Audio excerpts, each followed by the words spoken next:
Well, it's good to see everyone here. My colleague and I arrived on Saturday, and Helsinki is quite beautiful, and we've already made several new friends, and still not used to daylight at nighttime, but we've enjoyed it very much. On the first day, I was able to take a boat ride and get to see some more of how beautiful it is around here. So my name is Stuart Westphal. I'm the VP of Games and Interactive at Hitcents, and I focus on bringing creativity and innovation to mobile gaming. I'm personally fairly new to gaming, but I did a lot of things in the entertainment space beforehand.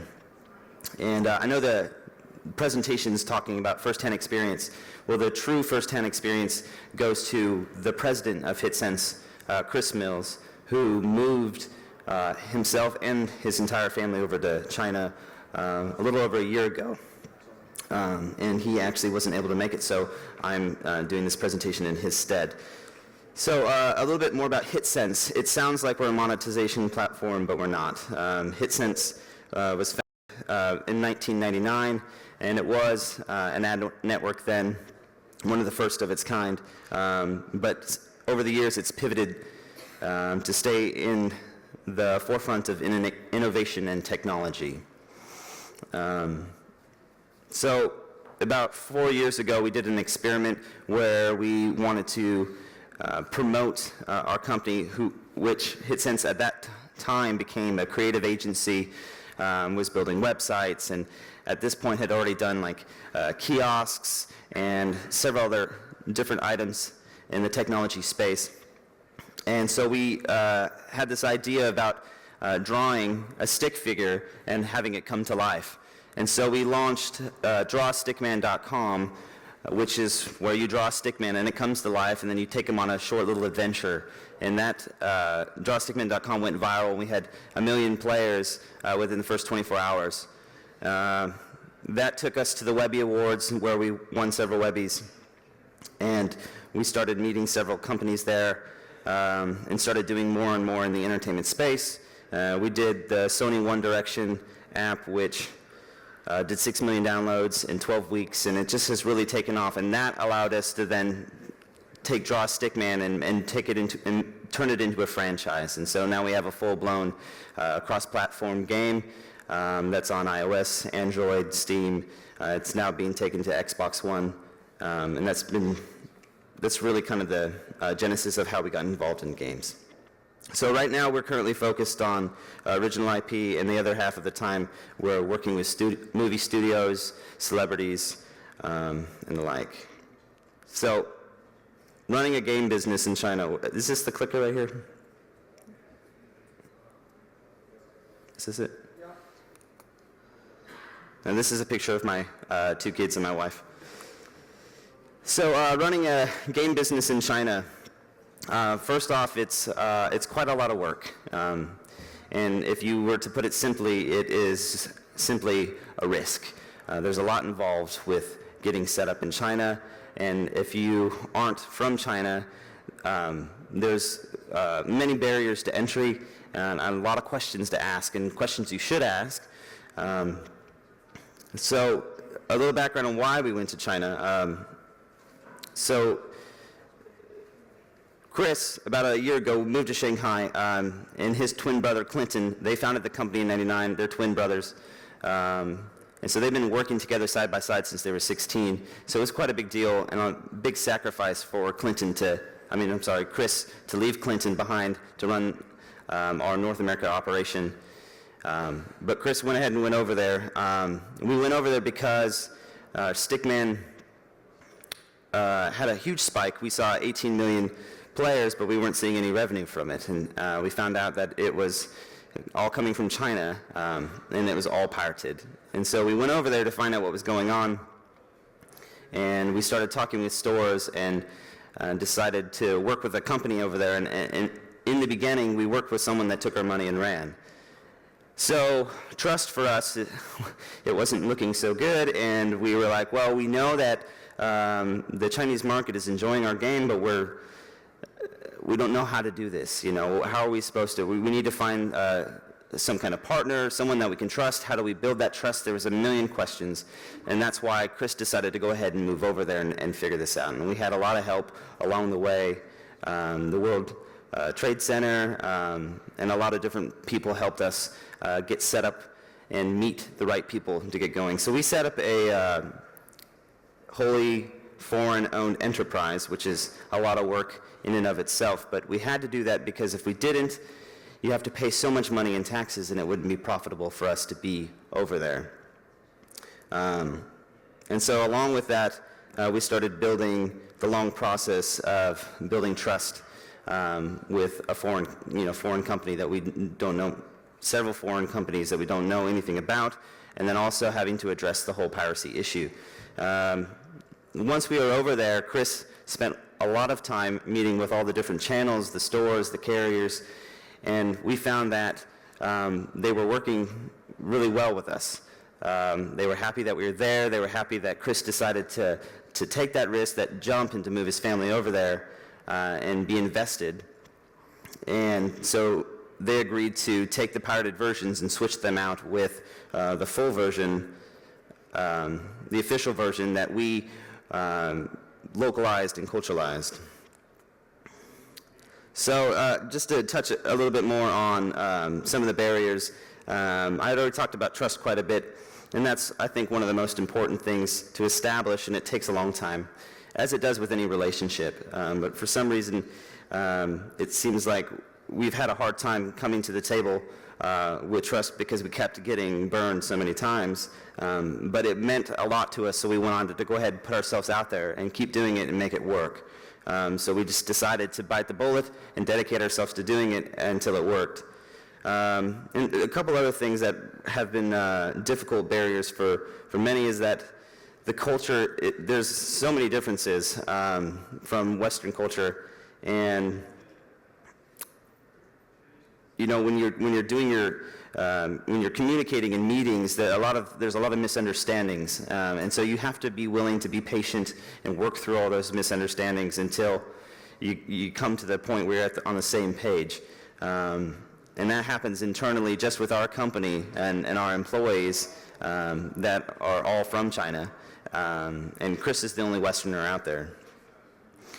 And then also, when you're communicating in meetings, you're constantly flying around, and China is a very big place, and every area is different, and so you have to behave differently in a lot of these different places. And so if you're going to be over there and set up shop, you need to be prepared for that. It takes a lot of patience, a lot of dedication. And so this, to talk a little bit about market fragmentation, the Chinese payment systems, player behavior, tutorials and training the player, as well as localization and what we like to call culturalization. So the fragmentation of China's mobile market, as you know, there are over 100 Android stores. And they're really broken down into about 3 types, which is the cell phone carrier app stores, Tier 1 and Tier 2 third-party channels, as well as hardware channels. And right now it's extremely fragmented. We're feeling like it's going to start centralizing more and more over time, and we feel like that's already started to happen.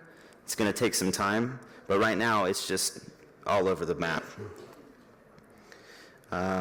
So one thing that we found very interesting is that a lot of the Chinese do not have Wi-Fi in their homes, and so they have to be very mindful of their cell data usage. And about almost 60% use mobile assistants, and we're familiar with that with iTunes, where you download it on the PC or the Mac and then plug your phone in your device and you upload. So it's similar in that sense, but they also have these little kiosks that you can just walk up to in public and plug into, and that way they're saving on their data. And the other thing that's interesting about that is because so many of them do that, that's where we focus the advertising. Instead of being directly on mobile, it's usually with these assistants. And so when we get into carrier payments, there's three major carriers, China Mobile, China Unicom, and China Telecom. And just with those three, there's 5 different SDKs to implement. And these are required if you want to do the SMS billing systems, which that's important because you don't need internet to be able to make transactions. Premium is just not really something that happens in China. It's virtually not there. iOS, you can do that, and those users tend to have more money to spend on that, but it's such a small part of the market right now.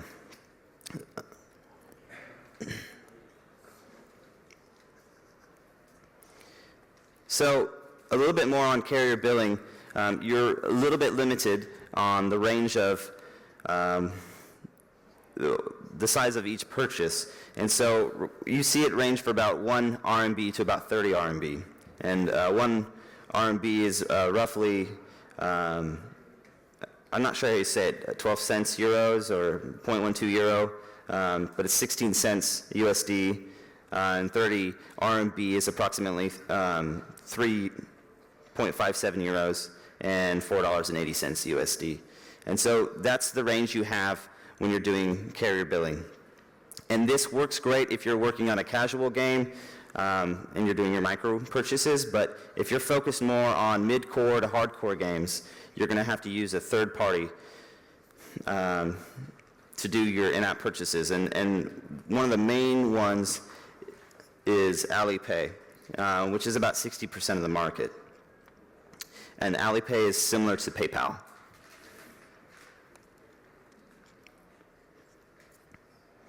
So this brings us to focusing on understanding how players behave in China. And it's different than Western culture. So we work every day with our employees that are Chinese to understand and see the differences, so that way we know what to do as far as making the changes. And we might have an idea, in our headquarters and pass it on, and then they'll say, that makes absolutely no sense over here. Don't do that. That's a mistake. And so we'll have to go back and think about it. And so at this point now, we do a lot of our creative sessions together, so that way we can hear their input pretty early on. So one of the things that we see more in China than we've seen before is lottery and luck is a big part of the system. And success is not always guaranteed. So gambling is a big deal. So you spend money, but you can still lose, and you often are presented with options to spend money just to increase your odds, just to increase your chances. But there's never this guarantee. And another thing we see is VIP cards or VIP player status, which gives you discounts on in-app purchases for a limited time. And these are really popular right now. And then there's also just random games of chance. Anytime, as far as just giving you stuff, it's you spin a wheel, then you win something that's good, or you may not even win anything at all. So in this one, this screenshot that you see here, we have one thing, it's a lucky draw, which I was talking about with the spin wheel. And in this one, there's often a chance that you won't actually win anything. This is the one right here. So getting back into user training and tutorials, when we first went over there and we said, hey, we're going to make an official version for the Chinese culture, we want to do this in a way that will work very well for this market, and we want your input. We had what we thought was a tutorial already in it, where it was just like, hey, draw your stickman.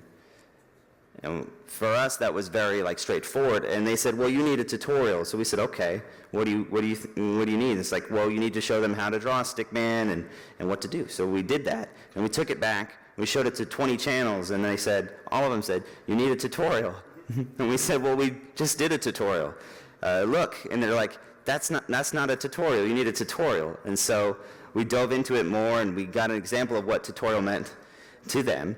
And what we found is that Chinese players need more specific instructions. And so what we were previously doing is just dropping a user into the level and saying, see if, yeah, here's an example. So right here, this is drawing your stickman on the global, and it's just like, hey, draw your stickman, and then it points to the box.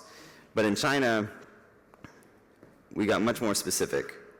So you see, like after you've drawn your stickman, we even had to tell them exactly where to touch first. So then they would see the behavior of the stickman. And here we say, draw your friend, and most people just draw it. But we actually had to tell them, hey, draw it in this box over here. Same thing on this one, touch exactly right here. And you can touch in many different places, but we had to get very specific. On this slide right here, it's more getting, this is the first level right here where we drop the player in. So in the global version, they have this fire pencil, and they just start burning stuff. They see a little bunny, they burn the bunny. It happens instantly. But it wasn't happening in China. So what we ended up having to do is get very specific and say, point here again. We also added, as you can see here, like we pointed specifically to the pencil. Touch the pencil, then draw the fire, and we show them exactly what to burn. So every piece is just like very specific. Do this, do that, do this, and so all the behaviors is presented like in this order, which is very different for us, where we previously, we're celebrating like, hey, just explore, like ask questions and do stuff. And we found that wasn't working, so we had to add those.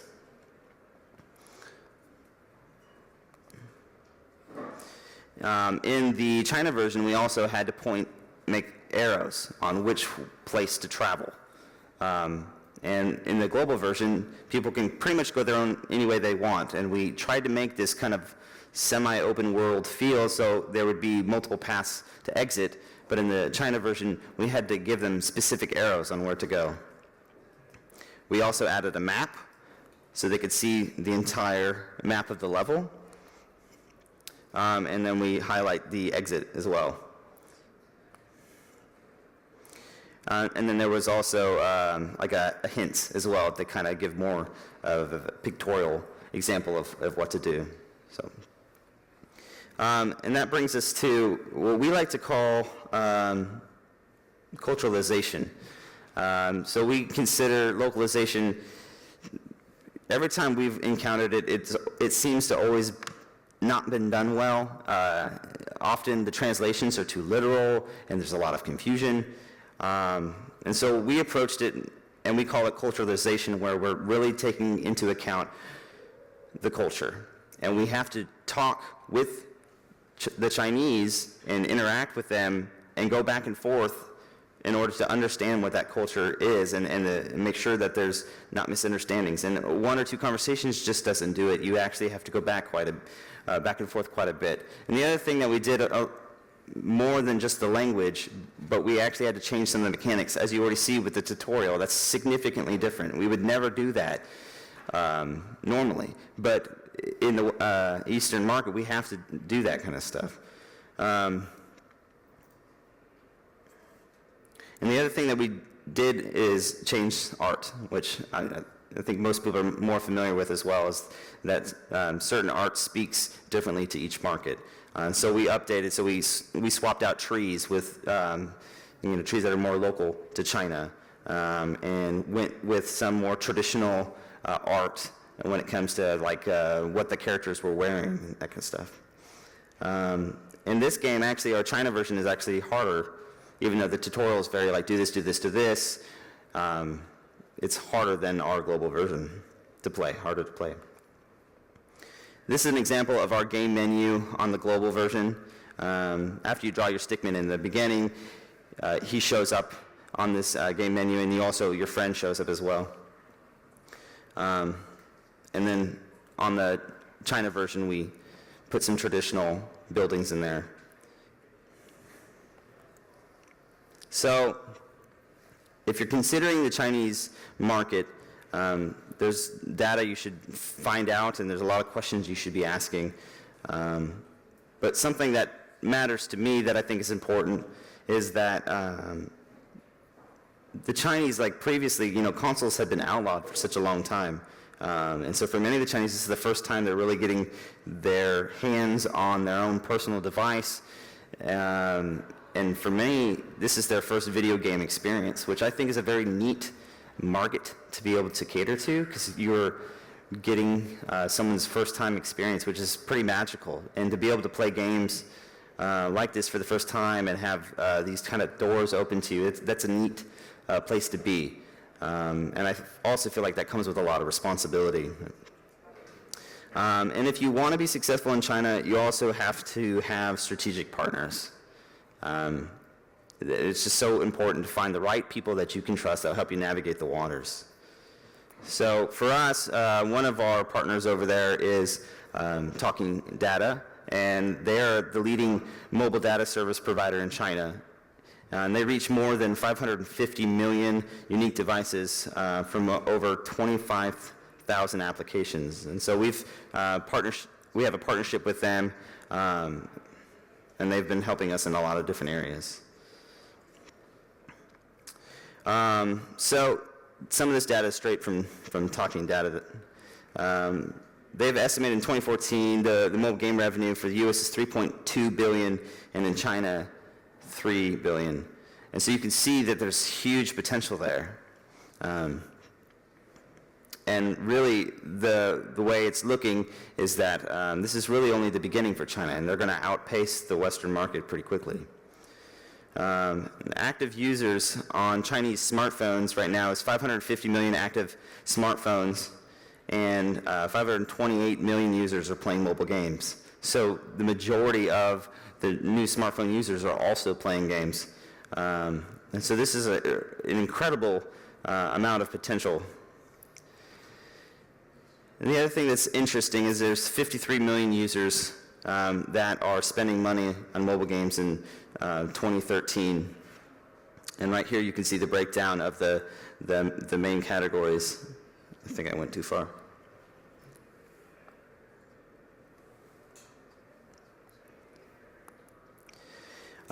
So these right here is a list of the top 3 genres, and we're seeing that 40% of users will usually play casual games first in China, and then 45% of the users will spend money in the casual game as well. And every day, adults are getting these smartphones for the first time, and the rollout of these new devices has just been increasing dramatically.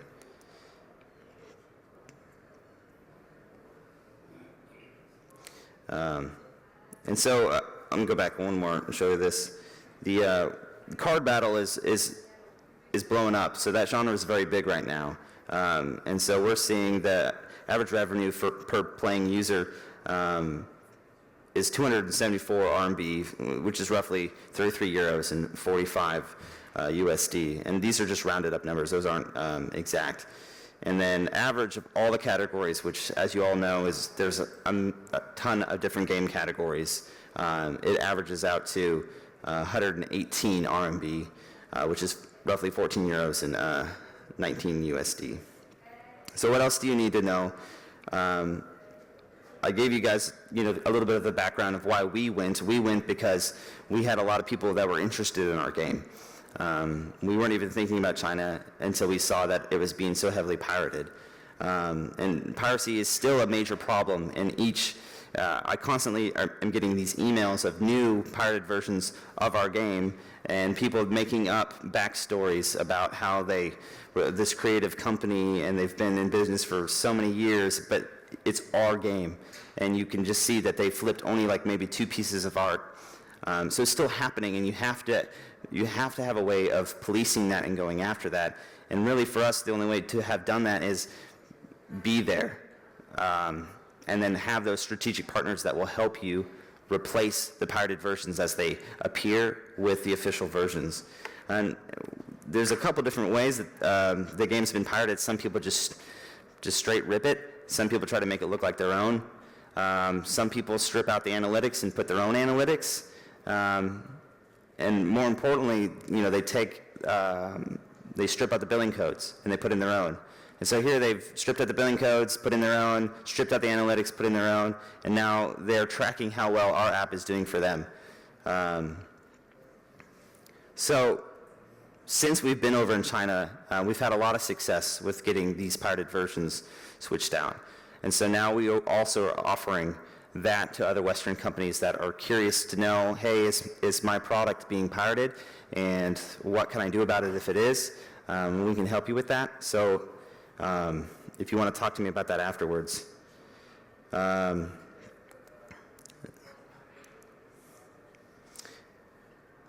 And so, just one more time, if you're planning on publishing your app in China, you're going to want to know first if it's already there.